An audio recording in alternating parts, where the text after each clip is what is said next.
Kasama namin ngayon dito si Pops Chewy. Uy! Kamusta? At ngayon ay susubukan namin maging food vlogger for a day dito sa Chinatown. Kaya, Sarap!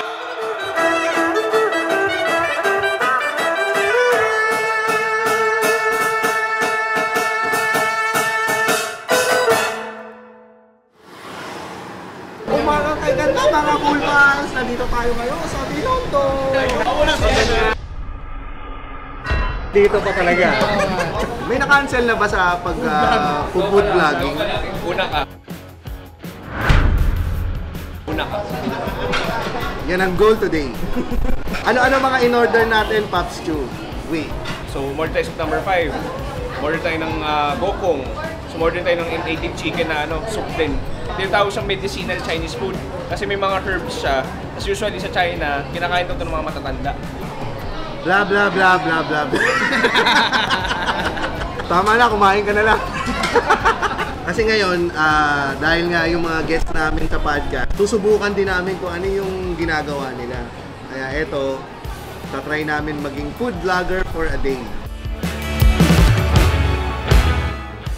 Saka mabilis ha? Malunggay, Xiaolong. Malunggay. Ito, in-order ni Muman. Muman, ba't ito in-order mo? Cucumber chicken Xiaolong ba? Nakita ko yun. Na-curious ako. Hindi ako nakita ng ganyan. Sa mga hindi nakakalam din, si Muman ay isang Xiaolong Bao connoisseur. The best Xiaolong Bao. Kasi siyempre, di ba? Ba't siya magsusiomay? Ang siomay pang mahirap lang. Hindi naman ganyan. Eh, mamano, pinanunood. May kumakain na siomay na kabila. Ayan ang isa sa mga don'ts. Huwag mong ibabas yung ibang pagkain. Number 5. Uy! Manghang pala yung saba. Yung sauce. Number 2. Oh, Alamin mo muna kung manghang yung sauce. ako pala yung mga don'ts.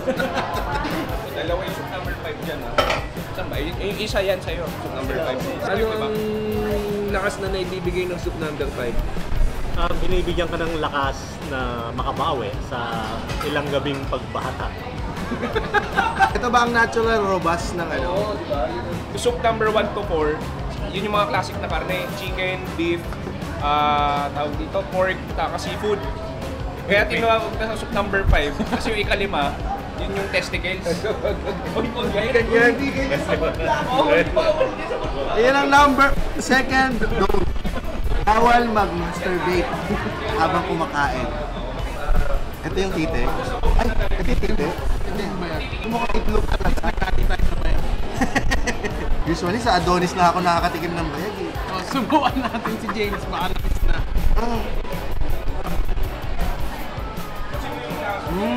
Best bayag in town.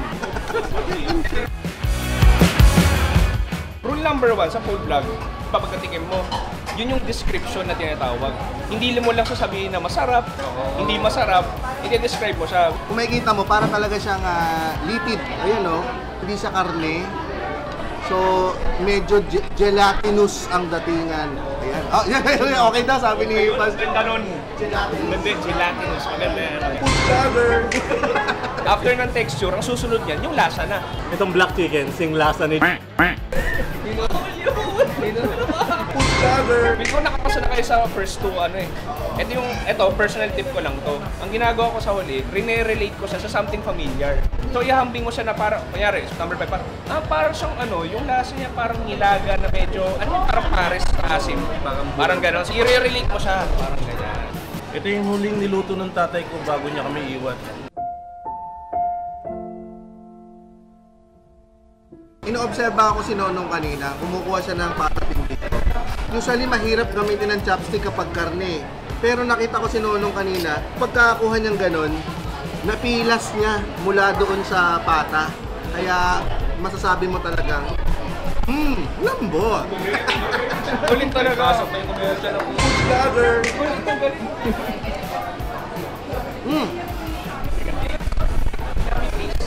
Yun, importante. Yan. Sige. Subukan ko Ito, genuine yummy taste niya. Sarap. Nakita mo yung eyebrows ko? Parang nangungusap.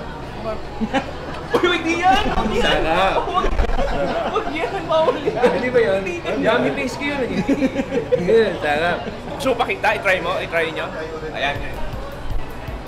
Titilan. Nakita yun, Undertaker yun eh. Uy, may customer siya ba? Sarap kasi talaga. Ako may tanong kay Chewy. Ayan, Chewy, sa isang araw, ilan usually ang ni-record mo na video? Siguro 5 food spots. Meron bang pang-cleanse ng palette na in-between? Basic lang talaga ako, either tsaka o kaya kape. Yun na yun, okay na ako dun eh. Ito magandang pang-cleanse ng palette, pare. Yan! Uy! Ngayon lang ako nagpanin. Ito ang susunod ituturo sa atin ni Pops Chewy kung paano tumakas. Kailangan, mukha ka munang mayaman. Para di ka pagbibintangan. Wala So, na, tapos ganyan-ganyan mo relo mo, pakita mo yung cellphone mo. Tapos, Kapag tumatawa ka, wala akong pera. oh pre, nandito ka na? Sige, wait, puntahan kita. Hello, oo, sige, alis na ako. Sige, bye-bye. Ayun, wala akong load. Teka, signal, walang signal. Salamat ka na. Kayo ng bala. Para akong medyo nahihilo ngayon dahil dun sa soup number. Parang, Cholesterol, tingin mo. hindi naman siguro cholesterol, mainit lang yung pakiramdam. Pero totoo, mainit sa katawan. Gusto kong mag-spakol, de joke lang.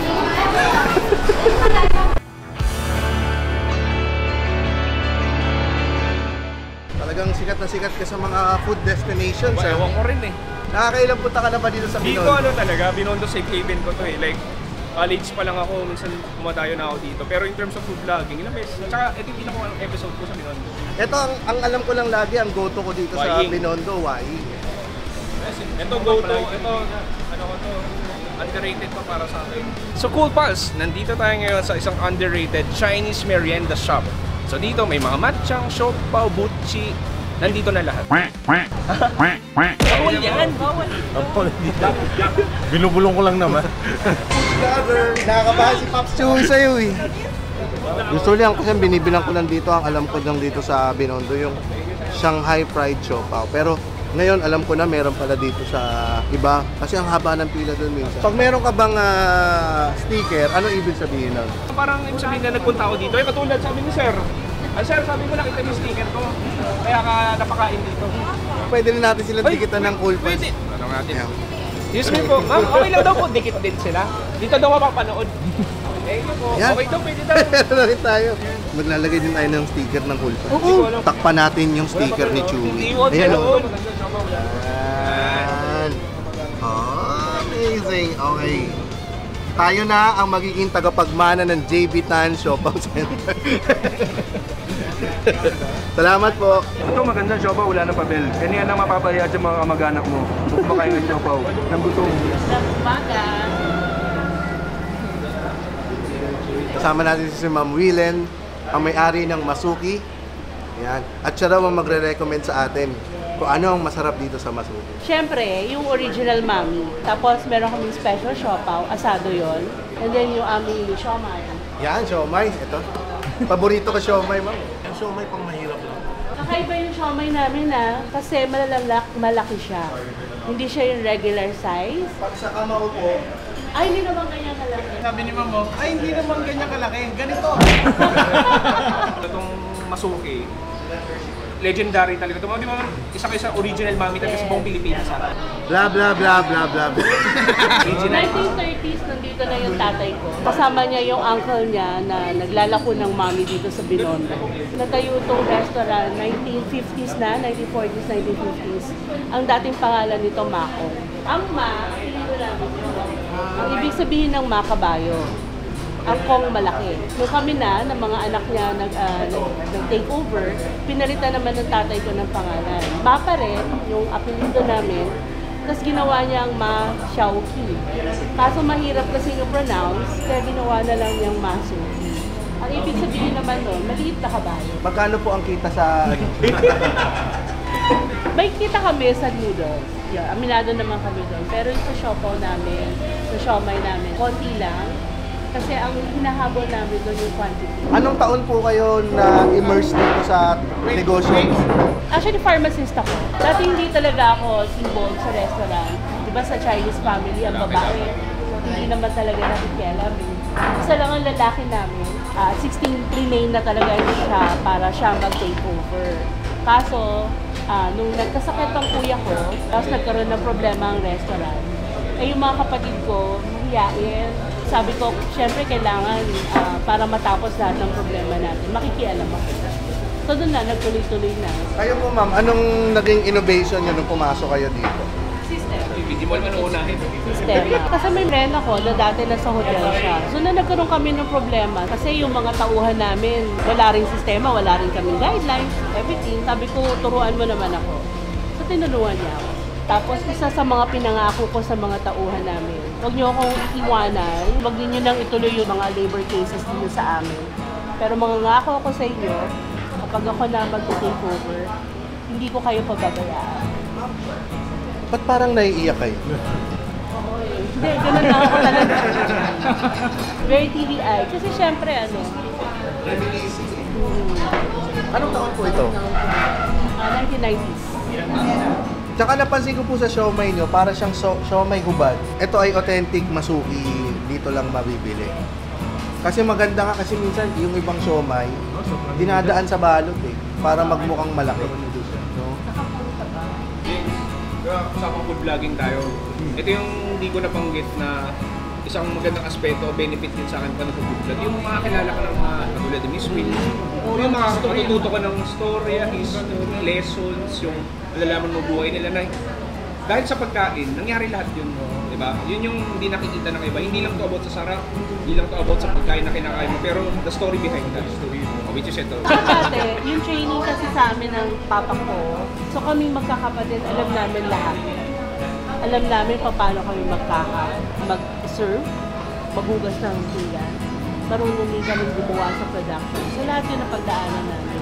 Ako noon, nung time na yun, namamalengke ako at 4 o'clock dito. Tapos pagbalik ko dito, magluluto na yung kuya ko, mga kapatid ko.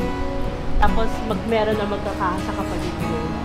Matutulog ako, paggising ko yan sa hapon, yung benta ng umaga, babayad ko na ngayon sa supplier namin. Kasi kailangan ko makuha ulit yung trust nila. Siguro tumagal yun between 6 months na gano'n, everyday. Tapos kahit anong oras, nakakatok ako ng mga tauhan namin. Kaya nga siguro nagkasakit ako Pero kailangan talaga Gusto ko dito, different flavors, so hindi ka masusuya, di ba? Pagka akala mo, masusuya ka kasi ang daming servings niya. Pero pag kumakain ka, iba to Masusubi ka, malam to So nagre-reset siya every time. Speaking di ba itong klaseng mami na to, ito like authentic mami talaga, di ba? Kaya papansin mo, kung wala may asado sauce, medyo iba yung lasa niya. Kasi dahil yung sa pinakuluan, sobrang tagal sa buto-buto po ba tama? Parang gano'n. Ibang-iba yung dynamics ng episode ay nung good trip natin kanina puro kabastusan at kalokohan. Pero at least dito, James lang yun. Si James lang yun. kaya nga ako pumunta yun yung hinahanap ni ma'am Takot ako At least balance. Balance. Alam nyo ma'am, napakaswerte nyo po ngayon dahil kasama po namin ang isa sa sikat na feng shui expert at horoscope reader. Nandito po si Ryan Rems. Ito po. Anong nakikita mo dito sa future nitong masuki? Tatagal pa to ng 1,000 years. Salamat. Pasa ko sa araw ngayon. Ma'am, ano ba dapat ang ginogol muna ng isang magtatayo ng business? Kagaya ko, hindi ko naman forte to Ang alam ko sa pagkain, kinakain. Yun lang. Hindi ako marunong magbilang.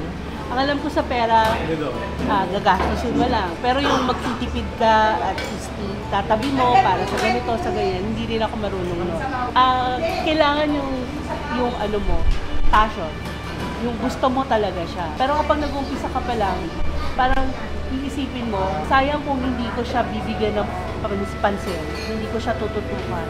Kasi ginusto ko to Diba? Kailangan gawin ko lahat na pwede kong gawin para mabigyan ko siya ng oras. Saka may sinabi ang tatay ko, yung Chinese saying ngayon, bago siya nag-retire, Nakita yung puwet Sabi niya dyan, first time mong kumain dito, hindi mo maintindihan, parang hindi naman siya masarap. Pero hindi siya mawawala sa utak mo. So babalikan mo siya ulit. Sasabihin mo pa rin na, ano bang meron dito? Ano bang meron sa pagkain na ito at bakit ko binabalikan? So hanggang sa hindi mo na siya makakalimutan.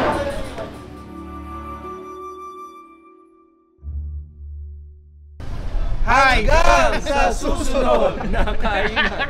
Sorry kasi pinag-usapan namin we're Backstreet Boys pero ayusin na namin. Hi! We're Backstreet Boys!